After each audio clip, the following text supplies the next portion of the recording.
আজ আমাদের বাড়ি হনুমান এসেছিল। আর দেখো গোলু তো প্রথম হনুমান দেখলো, কত অবাক হয়ে যাচ্ছে, হা করে দেখছে।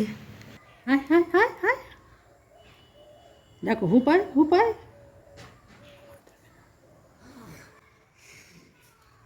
ডাকো ডাকো হুককে ডাকো ডাকো, আয় আয় আয় আয় হুপায়, আয় আয় আয়।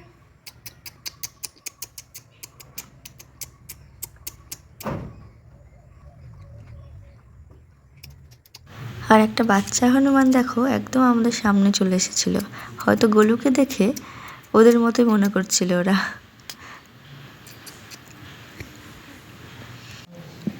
ছোটবেলায় আমরাও খুব হনুমান দেখতে ভালোবাসতাম, কিন্তু এখন তো হনুমান দেখাই যায় না, বছরে হয়তো 1-2বার আসে।